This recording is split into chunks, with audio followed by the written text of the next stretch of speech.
Assalamualaikum warahmatullahi wabarakatuh. Selamat pagi. Salam sejahtera bagi kita semua. Bagaimana kabarnya hari ini? Semoga kalian selalu sehat dan tetap berada di rumah. Nah, hari ini kita akan belajar tentang materi klasifikasi materi dan zat. Ini adalah bab yang ketiga, bab yang keempat maksud saya, yang akan kalian pelajari di semester ini. Klasifikasi materi itu apa? Mari kita pelajari ya. Oke, kita akan belajar tentang materi terlebih dahulu. Materi itu apa? Materi adalah sesuatu yang mempunyai massa dan dapat menempati ruang. Nah, materi di alam semesta itu ada 3, ya, atau yang kalian kenal dengan wujud zat. Nah, ada padat, ada cair, dan ada gas. Nah, materi padat, cair, dan gas itu apa bedanya? Nah, balok kayu termasuk benda padat, minyak goreng termasuk benda cair, awan termasuk gas. Nah, perbedaannya, berdasarkan pembedanya ada dibedakan berdasarkan bentuk, volume, jarak antar partikel, dan gaya tarik antar partikel. Bentuknya zat padat itu tetap, bentuknya zat cair selalu berubah-ubah atau berubah-ubah mengikuti wadahnya. Bentuknya gas sama juga berubah, karena zat gas menempati ruang. Volumenya kalau zat padat tetap, zat cair juga tetap. Zat cair kan mengikuti wadahnya, bentuknya mengikuti wadahnya, tapi volumenya selalu tetap. Misalkan kalian mempunyai air mineral di botol dengan volume 600 ml. Kemudian kalian pindahkan ke sebuah gelas. Apakah volumenya berubah? Tentu tidak kan? Volumenya akan tetap 600 ml, hanya bentuknya saja berubah dari botol ke gelas. Kemudian zat gas, kalau bentuknya berubah, volumenya juga berubah, karena zat gas kan menempati ruangan. Kemudian jarak antar partikel. Jarak antar partikel zat padat itu sangat dekat atau sangat rapat. Kemudian zat cair itu sedikit renggang, zat gas sangat berjauhan. Gaya tarik antar partikelnya zat padat sangat kuat, zat cair sedikit lemah, zat gas itu sangat lemah. Makanya di zat gas itu kenapa sangat lemah? Karena dia kan menempati ruangan dan tersebar di sudut-sudut ruangan. Kemudian ada perubahan wujud benda dari padat ke cair, cair ke gas, atau sebaliknya. Dari padat ke cair namanya mencair. Nah, dari padat ke cair, mencair ini membutuhkan kalor atau panas. Membutuhkan kalor atau panas. Kemudian dari cair ke padat dia melepaskan kalor. Nah, cair ke padat dia kan tidak membutuhkan panas, melepaskan kalor, namanya membeku. Kemudian dari cair ke gas dia membutuhkan kalor, namanya menguap. Contohnya ketika kalian memanaskan air atau kalian menjemur pakaian, itu contoh dari menguap. Dari gas ke cair namanya mengembun. Kemudian dari padat ke gas menyublim. Contohnya kapur barus. Gas ke padat ini bukan menyublim ya, menghablur namanya, atau mengkristal. Oke. Kemudian kemudian kita akan belajar tentang unsur, senyawa, dan campuran. Unsur itu apa? Atau atom. Atom itu apa? Atom itu kalau kalian pelajari di gambar, atom itu yang sendirian. Pokoknya kalian ingat-ingat, atom itu yang sendirian. Contohnya, nah kalau atom contohnya AU, C, O, H tanpa embel-embel angka, tanpa embel-embel pasangannya, pokoknya atom itu yang sendirian, single. Nah, itu namanya atom. Kalau molekul unsur yang berpasangan atau sejenis, misalkan H2, hanya kan ada dua. Kalau atom hanya cuma satu, kalau unsur itu, molekul unsur itu hanya dua, H2, O2, C60, H60, K2. Nah, itu termasuk molekul unsur. Kemudian molekul senyawa, dia itu terdiri dari lebih dari satu jenis. Contohnya HCOOH. Nah, itu kan ada atom H, C, O-nya 2, kemudian H. Terus atom H2, atom. Terus molekul senyawa H2O. Hanya 2, O-nya 1. Nah, itu. Kalau pokoknya dia lebih dari satu jenis, kalau ini kan H2O berarti H2 bentar. H2O. Berarti kan di sini dia terdiri dari atom H dan atom O. Jadi kalau ada dua senyawa dan kalau ada dua atom ini namanya molekul senyawa. Kalau misalkan ada H saja berarti atom. Kalau H2 berarti molekul unsur. Oke, ini contohnya H2 hidrogen. H2 hidrogen termasuk molekul apa? Ya, molekul unsur. Kemudian O2 kembar, O-nya 2 sama-sama O. Molekul unsur. N2 nitrogen termasuk molekul unsur. Cl2 molekul unsur. Kalau O saja apa berarti? Ya, atom. Kemudian nitrogen oksida. Nah, NO ada atom N dan ada atom O. Berarti senyawa. H2O senyawa, NO2 senyawa, CO2 senyawa. Nah, kalau ada gambar seperti ini, kalian cara mengidentifikasinya, yang gambar pertama itu kan dia ada 3 bola biru tapi dia tidak berpasangan, dia sendiri-sendiri. Kalau sendiri-sendiri tadi namanya apa? Kalau sendiri-sendiri namanya atom. Oke, yang ini atom. Yang nomor 2, gambar kedua, ada 3 bola tapi dia berpasangan, bolanya sama. Kalau sama tadi molekul unsur. Yang ketiga juga sama ya, molekul unsur. Kemudian 4, yang gambar yang keempat ada bola warna orange dan warna merah. Kira-kira itu ada 2 perbedaan.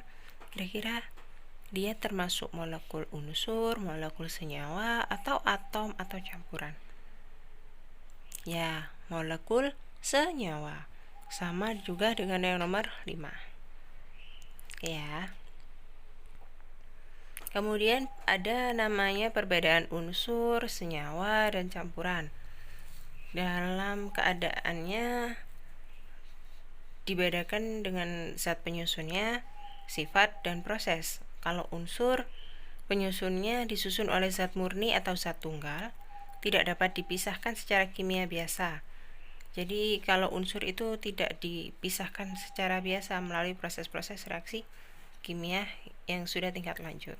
Kemudian senyawa disusun oleh unsur-unsur. Nah, senyawa tadi kan ada dari beberapa unsur, disusun oleh unsur-unsur, dapat dipisahkan secara kimia. Kemudian kalau campuran disusun oleh beberapa zat. Nah, zat ini kan ada zat padat, zat cair, zat gas. Nah, campuran itu misalkan kalian mencampur kopi dengan air, kan kopi itu bubuk, zat padat, kemudian air, zat cair. Nah, itu termasuk campuran. Kemudian dipisahkan secara fisika. Secara fisika itu secara mudah. Jadi tidak melalui reaksi-reaksi kimia. Kemudian sifatnya unsur lebih sederhana dari senyawa. Senyawa sifatnya berbeda dengan sifat-sifat unsur penyusunnya, dia membentuk sifat baru. kemudian campuran sifat zat penyusunnya masih tampak ada. Misalkan kalian menyaring kopi, nah warnanya di air kan kopinya, bubuknya kan tersaring, tapi warnanya di air kan masih tetap hitam. Nah, itu termasuk campuran, termasuk sifat campuran. Kemudian prosesnya, unsur tersedia di alam, senyawa terbentuk dari perubahan-perubahan kimia. Campuran itu terbentuk dari perubahan-perubahan fisika. Nah, unsur senyawa campuran di unsur itu sendiri ada jenis dan wujud. Jenisnya ada logam, non-logam, dan metaloid. Wujudnya ya tadi, padat, cair, dan gas. Nah, unsur itu apa? Unsur adalah zat tunggal yang tidak dapat diuraikan menjadi zat-zat lain yang lebih sederhana melalui reaksi kimia biasa. Nah, unsur itu ada dua, ada unsur tunggal dan ada molekul unsur. Nah, yang tadi sudah kita pelajari unsur atau atom. Nah, itu sama. Kemudian kalau ada molekul, nah molekul unsur yaitu tadi yang sudah kita pelajari di depan. Kemudian penulisan lambang unsur. Nah, ini yang harus kalian tahu untuk menentukan mana atom, mana molekul, dan mana senyawa. Kemudian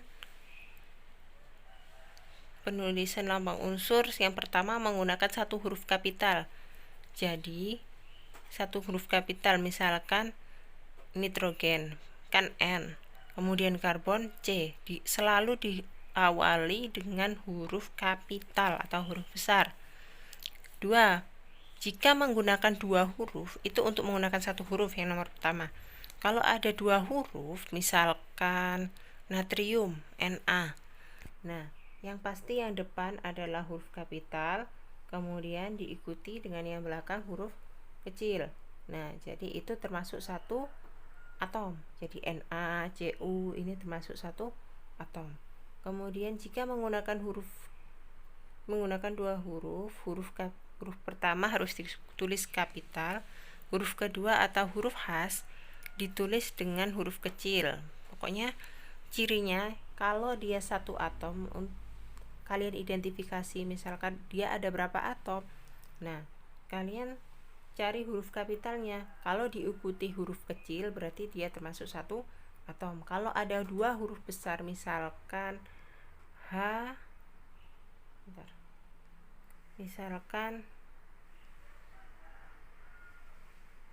HO. Nah, berarti ini ada berapa atom? Ada dua, atom H dan atom O. Nah, kalau N-nya kan besar, A-nya kecil, berarti itu termasuk satu atom. Sama juga yang dengan poin yang ketiga. Kemudian yang keempat, menggunakan tiga huruf. Jika menggunakan tiga huruf, sama prinsipnya. Pokoknya yang depan itu huruf kapital, yang belakang diikuti huruf kecil, itu satu atom. Kalau misalkan kalau misalkan ada huruf besar semua, dia berjejer 4, ya berarti ada 4 atom. Tuh. Unsur berdasarkan jenisnya ada logam, non-logam, dan semilogam. Logam itu menghantarkan listrik yang baik, dia itu mengkilap, kuat, dan dapat dibengkokkan. Tahu kan kalau logam? Kemudian memiliki titik leleh yang tinggi. Umumnya berikatan dengan unsur non-logam. Contohnya tembaga, natrium, dan magnesium. Kalau non-logam itu dia kurang baik dalam menghantarkan listrik dan panas. Dia itu tidak mengkilap, rapuh, dan tidak dapat dibengkokkan. Titik lelehnya rendah, bereaksi dengan unsur logam juga sesama non-logam. Contohnya karbon, klor, nitrogen. Semilogam itu semikonduktor. Sifatnya berada di antara logam dan non-logam. Contohnya silikon yang digunakan dalam sel surya dan perangkat elektronik. Oke, senyawa. Senyawa adalah materi yang tersusun atas dua atau lebih unsur yang berbeda melalui reaksi kimia. Macam-macam senyawa ada dua. Ada senyawa organik dan senyawa anorganik. Nah, senyawa organik itu mengandung unsur karbon. Contohnya asam cuka. Senyawa anorganik adalah senyawa yang tidak mengandung unsur karbon. Jadi macam-macam senyawa itu dibedakan kandungannya mengandung karbon atau tidak. Kemudian sifat senyawa terbentuk dari lebih dari 2 unsur, memiliki sifat yang berbeda dengan penyusunnya, dapat diuraikan kembali menjadi unsur.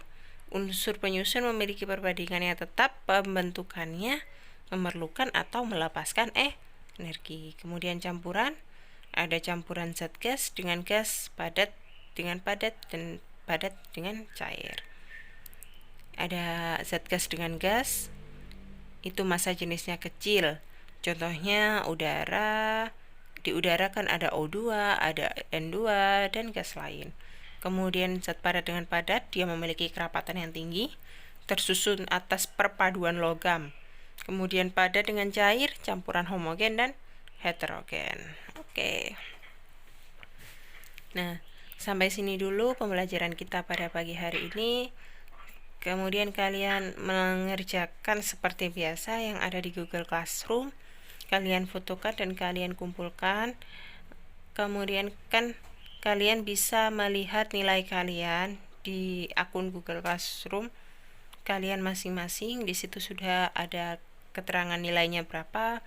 Bagi yang belum mengumpulkan tugas, segera mengumpulkan tugas karena akan dilaksanakan penilaian tengah semester. Karena penilaian tengah semester kita belum bisa tatap muka, jadi kan kita harus mengkaji nilai itu dari tugas-tugas yang sudah kalian kumpulkan, termasuk tes yang kemarin yang sudah kalian kerjakan. Sekian pembelajaran kita pada pagi hari ini, semoga bermanfaat. Wassalamualaikum warahmatullahi wabarakatuh.